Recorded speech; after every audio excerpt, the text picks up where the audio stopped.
अछूत समस्या। काकीनाडा में 1923 में कांग्रेस अधिवेशन हुआ। मोहम्मद अली जिन्ना ने अपने अध्यक्षीय भाषण में आजकल की अनुसूचित जातियों को, जिन्हें उन दिनों अछूत कहा जाता था, हिंदू और मुस्लिम मिशनरी संस्थाओं में बांट देने का सुझाव दिया। हिंदू और मुस्लिम अमीर लोग इस वर्ग भेद को पक्का करने के लिए धन देने को तैयार थे। इस प्रकार अछूतों के ये दोस्त उन्हें धर्म के नाम पर बांटने की कोशिशें करते रहे। उसी समय जब इस मसले पर बहस का वातावरण था, भगत सिंह ने अछूत का सवाल नामक लेख लिखा। इस लेख में श्रमिक वर्ग की शक्ति व सीमाओं का अनुमान लगाकर उसकी प्रगति के लिए ठोस सुझाव दिए गए हैं। भगत सिंह का ये लेख जून 1928 के कीर्ति में विद्रोही नाम से प्रकाशित हुआ था। हमारे देश जैसे बुरे हालात किसी दूसरे देश के नहीं हुए। यहां अजब अजब सवाल उठते रहते हैं। एक अहम सवाल अछूत समस्या है। समस्या ये है कि 30 करोड़ की जनसंख्या वाले देश में जो 6 करोड़ लोग अछूत कहलाते हैं, उनके स्पर्श मात्र से धर्म भ्रष्ट हो जाएगा। उनके मंदिरों में प्रवेश से देवगण नाराज हो उठेंगे। कुएं से उनके द्वारा पानी निकालने से कुआं अपवित्र हो जाएगा। ये सवाल 20वीं सदी में किए जा रहे हैं, जिन्हें कि सुनते ही शर्म आती है। हमारा देश बहुत अध्यात्मवादी है, लेकिन हम मनुष्य को मनुष्य का दर्जा देते हुए भी झिझकते हैं, जबकि पूर्णतया भौतिकवादी कहलाने वाला यूरोप कई सदियों से इनकलाब की आवाज उठा रहा है। उन्होंने अमेरिका और फ्रांस की क्रांतियों के दौरान ही समानता की घोषणा कर दी थी। आज रूस ने भी हर प्रकार का भेदभाव मिटाकर क्रांति के लिए कमर कसी हुई है। हम सदा ही आत्मा परमात्मा के वजूद को लेकर चिंतित होने तथा इस जोरदार बहस में उलझे हुए हैं कि क्या अछूत को जनेऊ दे दिया जाएगा। वे वेद शास्त्र पढ़ने के अधिकारी हैं अथवा नहीं। हम उलाहना देते हैं कि हमारे साथ विदेशों में अच्छा सलूक नहीं होता। अंग्रेजी शासन हमें अंग्रेजों के समान नहीं समझता, लेकिन क्या हमें ये शिकायत करने का अधिकार है? सिंध के एक मुस्लिम सज्जन श्री नूर मोहम्मद ने, जो बंबई काउंसिल के सदस्य हैं, इस विषय पर 1926 में खूब कहा, If the Hindu society refuses to allow other human beings, fellow creatures, so that to attend public school, and if the president of local board representing so many lakhs of people in this house refuses to allow his fellows and brothers the elementary human right of having water to drink, what right have they to ask for more rights from the bureaucracy? Before we accuse people coming from other lands, we should see how we ourselves behave toward our own people. How can we ask for greater political rights when we ourselves deny elementary rights of human beings? वे कहते हैं कि जब तुम एक इंसान को पीने के लिए पानी देने से भी इनकार करते हो, जब तुम उन्हें स्कूल में भी पढ़ने नहीं देते, तो तुम्हें क्या अधिकार है कि अपने लिए अधिक अधिकारों की मांग करो। जब तुम एक इंसान को समान अधिकार देने से भी इनकार करते हो, तो तुम अधिक राजनीतिक अधिकार मांगने के अधिकारी कैसे बन गए? बात बिल्कुल खरी है, लेकिन ये क्योंकि एक मुसलमान ने कही है, इसलिए हिंदू कहेंगे कि देखो, वो उन अछूतों को मुसलमान बनाकर अपने में शामिल करना चाहते हैं। जब तुम उन्हें इस तरह पशुओं से भी गया बीता समझोगे, तो वो जरूर ही दूसरे धर्मों में शामिल हो जाएंगे, जिनमें उन्हें अधिक अधिकार मिलेंगे, जहां उनसे इंसानों जैसा व्यवहार किया जाएगा। फिर ये कहना कि देखो जी, ईसाई और मुसलमान हिंदू कौम को नुकसान पहुंचा रहे हैं, व्यर्थ होगा। कितना स्पष्ट कथन है, लेकिन ये सुनकर सभी तिलमिला उठते हैं। ठीक इसी तरह की चिंता हिंदुओं को भी हुई। सनातनी पंडित भी कुछ न कुछ इस मसले पर सोचने लगे। बीच बीच में बड़े युगांतरकारी कहे जाने वाले भी शामिल हुए। पटना में हिंदू महासभा का सम्मेलन लाला लाजपत राय, जो कि अछूतों के बहुत पुराने समर्थक चले आ रहे हैं, की अध्यक्षता में हुआ तो जोरदार बहस छिड़ी, अच्छी नोक झोंक हुई। समस्या ये थी कि अछूतों को यज्ञोपवीत धारण करने का हक है अथवा नहीं, तथा क्या उन्हें वेद शास्त्रों का अध्ययन करने का अधिकार है।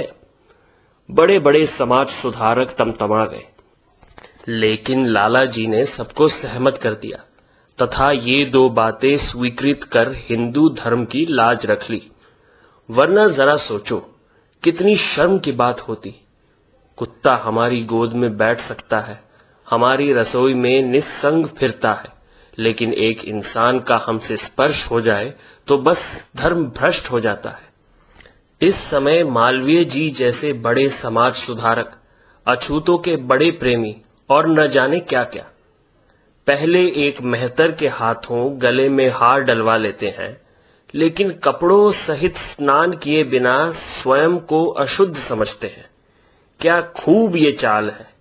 सबको प्यार करने वाले भगवान की पूजा करने के लिए मंदिर बना है, लेकिन वहां अछूत जा घुसे तो वो मंदिर अपवित्र हो जाता है, भगवान रुष्ट हो जाता है। घर की जब ये स्थिति हो तो बाहर हम बराबरी के नाम पर झगड़ते अच्छे लगते हैं। तब हमारे इस रवैये में कृतज्ञता की भी हद पाई जाती है। जो निम्नतम काम करके हमारे लिए सुविधाओं को उपलब्ध कराते हैं, उन्हें ही हम दुरदुराते हैं। पशुओं की हम पूजा कर सकते हैं, लेकिन इंसान को पास नहीं बिठा सकते। आज इस सवाल पर बहुत शोर हो रहा है। उन विचारों पर आजकल विशेष ध्यान दिया जा रहा है। देश में मुक्ति कामना जिस तरह बढ़ रही है, उसमें सांप्रदायिकता भावना ने और कोई लाभ पहुंचाया हो अथवा नहीं, लेकिन एक लाभ जरूर पहुंचाया है। अधिक अधिकारों की मांग के लिए अपनी अपनी कौमों की संख्या बढ़ाने की चिंता सबको हुई। मुस्लिमों ने जरा ज्यादा जोर दिया। उन्होंने अछूतों को मुसलमान बनाकर अपने बराबर अधिकार देने शुरू कर दिए। इससे हिंदुओं के अहम को चोट पहुंची, स्पर्धा बढ़ी, फसाद भी हुए। धीरे धीरे सिखों ने भी सोचा कि हम पीछे न रह जाएं। उन्होंने भी अमृत चखाना आरंभ कर दिया। हिंदू सिखों के बीच अछूतों के जनेऊ उतारने या केश कटवाने के सवालों पर झगड़े हुए। अब तीनों कौमें अछूतों को अपनी अपनी ओर खींच रही हैं। इसका बहुत शोर शराबा है। उधर ईसाई चुपचाप उनका रुतबा बढ़ा रहे हैं। चलो, इस सारी हलचल से ही देश के दुर्भाग्य की लानत दूर हो रही है। इधर जब अछूतों ने देखा कि उनकी वजह से इनमें फसाद हो रहे हैं तथा उन्हें हर कोई अपनी अपनी खुराक समझ रहा है, तो वे अलग ही क्यों न संगठित हो जाएं। इस विचार के अमल में अंग्रेजी सरकार का कोई हाथ हो अथवा ना हो, लेकिन इतना अवश्य है कि इस प्रचार में सरकारी मशीनरी का काफी हाथ था। आदि धर्म मंडल जैसे संगठन उस विचार के प्रचार का परिणाम है। अब एक सवाल और उठता है कि इस समस्या का सही निदान क्या हो। इसका जवाब बड़ा अहम है। सबसे पहले ये निर्णय कर लेना चाहिए कि सब इंसान समान हैं तथा ना तो जन्म से कोई भिन्न पैदा हुआ और ना कार्य विभाजन से। अर्थात क्योंकि एक आदमी गरीब मेहतर के घर पैदा हो गया है, इसलिए जीवन भर मैला ही साफ करेगा और दुनिया में किसी तरह के विकास का काम पाने का उसे कोई हक नहीं है। ये बातें फिजूल है। इस तरह हमारे पूर्वज आर्यों ने इनके साथ ऐसा अन्यायपूर्ण व्यवहार किया तथा उन्हें नीच कहकर दुत्कार दिया एवं निम्न कोटि के कार्य करवाने लगे। साथ ही ये भी चिंता हुई कि कहीं ये विद्रोह न कर दें। तब पूर्ण जन्म के दर्शन का प्रचार कर दिया कि ये तुम्हारे पूर्व जन्म के पापों का फल है। अब क्या हो सकता है, चुपचाप दिन गुजारो। इस तरह उन्हें धैर्य का उपदेश देकर वे लोग उन्हें लंबे समय तक के लिए शांत करा गए। लेकिन उन्होंने बड़ा पाप किया, मानव के भीतर की मानवीयता को समाप्त कर दिया। आत्मविश्वास एवं स्वावलंबन की भावनाओं को समाप्त कर दिया। बहुत दमन और अन्याय किया गया। आज उस सब के प्रायश्चित का वक्त है। इसके साथ एक दूसरी गड़बड़ी हो गई। लोगों के मनों में आवश्यक कार्यों के प्रति घृणा पैदा हो गई। हमने जुलाहे को भी दुत्कारा। आज कपड़ा बुनने वाले भी अछूत समझे जाते हैं। यूपी की तरफ कहार को भी अछूत समझा जाता है। इससे बड़ी गड़बड़ी पैदा हुई। ऐसे में विकास की प्रक्रिया में रुकावटें पैदा हो रही हैं। इन तबकों को अपने समक्ष रखते हुए हमें चाहिए कि हम न इन्हें अछूत कहें और न समझें। बस समस्या हल हो जाती है। नौजवान भारत सभा तथा नौजवान कांग्रेस ने जो ढंग अपनाया है वो काफी अच्छा है। जिन्हें आज तक अछूत कहा जाता रहा, उनसे अपने इन पापों के लिए क्षमा याचना करनी चाहिए तथा उन्हें अपने जैसा इंसान समझना, बिना अमृत चखाए, बिना कलमा पढ़ाए या शुद्धि किए उन्हें अपने में शामिल करके उनके हाथ से पानी पीना, यही उचित ढंग है। और आपस में खींचतान करना और व्यवहार में कोई भी हक न देना कोई ठीक बात नहीं है। जब गांव में मजदूर प्रचार शुरू हुआ, उस समय किसानों को सरकारी आदमी ये बात समझाकर भड़काते थे कि देखो, ये भंगी चमारों को सिर पर चढ़ा रहे हैं और तुम्हारा काम बंद करवाएंगे। बस किसान इतने में ही भड़क गए। उन्हें याद रहना चाहिए कि उनकी हालत तब तक नहीं सुधर सकती जब तक कि वे इन गरीबों को नीच और कमीन कहकर अपनी जूती के नीचे दबाए रखना चाहते हैं। अक्सर कहा जाता है कि वो साफ नहीं रहते। इसका उत्तर साफ है, वे गरीब हैं। गरीबी का इलाज करो। ऊंचे ऊंचे कुलों के गरीब लोग भी कोई कम गंदे नहीं रहते। गंदे काम करने का बहाना भी नहीं चल सकता, क्योंकि माताएं बच्चों का मैला साफ करने से मेहतर तथा अछूत तो नहीं हो जाती। लेकिन ये काम उतने समय तक नहीं हो सकता जितने समय तक कि अछूत कौमें अपने आप को संगठित न कर ले। हम तो समझते हैं कि उनका स्वयं को अलग संगठनबद्ध करना तथा मुस्लिमों के बराबर गिनती में होने के कारण उनके बराबर अधिकारों की मांग करना बहुत आशाजनक संकेत है। या तो सांप्रदायिकता भेद का झंझट ही खत्म करो, नहीं तो उनके अलग अधिकार उन्हें दे दो। काउंसिलों और असेंबलियों का कर्तव्य है कि वे स्कूल, कॉलेज, कुएं तथा सड़क के उपयोग की पूरी स्वतंत्रता उन्हें दिलाएं। जबानी तौर पर ही नहीं, वरना साथ ले जाकर उन्हें कुओं पर चढ़ाएं।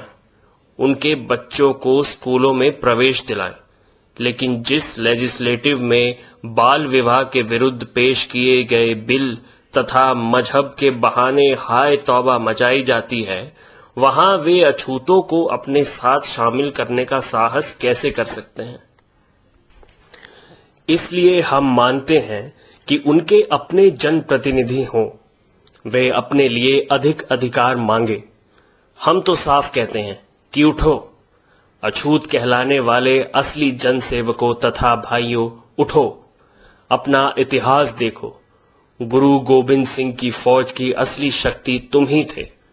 शिवाजी तुम्हारे भरोसे पर ही सब कुछ कर सके, जिस कारण उनका नाम आज भी जिंदा है। तुम्हारी कुर्बानियां स्वर्णाक्षरों में लिखी हुई है। तुम जो नित्य प्रति सेवा करके, जनता के सुखों में बढ़ोतरी करके और जिंदगी संभव बनाकर ये बड़ा भारी एहसान कर रहे हो, उसे हम लोग नहीं समझते।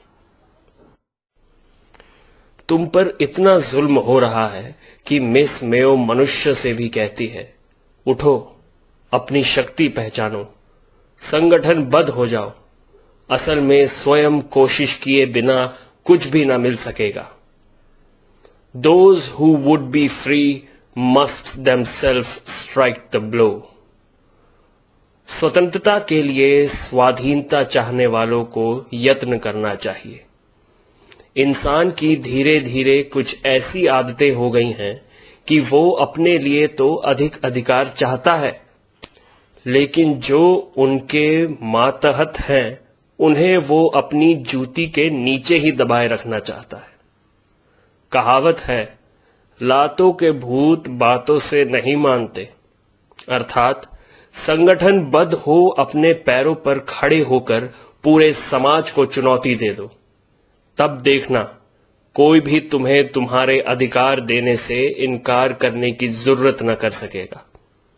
तुम दूसरों की खुराक मत बनो, दूसरों के मुंह की ओर न ताको, लेकिन ध्यान रहे, नौकरशाही के झांसे में मत फंसना। ये तुम्हारी कोई सहायता नहीं करना चाहती, बल्कि तुम्हें अपना मोहरा बनाना चाहती है। यही पूंजीवादी नौकरशाही तुम्हारी गुलामी और गरीबी का असली कारण है। इसलिए तुम उसके साथ कभी ना मिलना, उसकी चालों से बचना, तब सब कुछ ठीक हो जाएगा। तुम असली सर्वहारा हो, संगठनबद्ध हो जाओ, तुम्हारी कुछ भी हानि ना होगी, बस गुलामी की जंजीरें कट जाएंगी। उठो और वर्तमान व्यवस्था के विरुद्ध बगावत खड़ी कर दो। धीरे धीरे होने वाले सुधारों से कुछ नहीं बन सकेगा। सामाजिक आंदोलन से क्रांति पैदा कर दो तथा राजनीतिक और आर्थिक क्रांति के लिए कमर कस लो। तुम ही तो देश का मुख्य आधार हो, वास्तविक शक्ति हो। सोए हुए शेरों, उठो और बगावत खड़ी कर दो।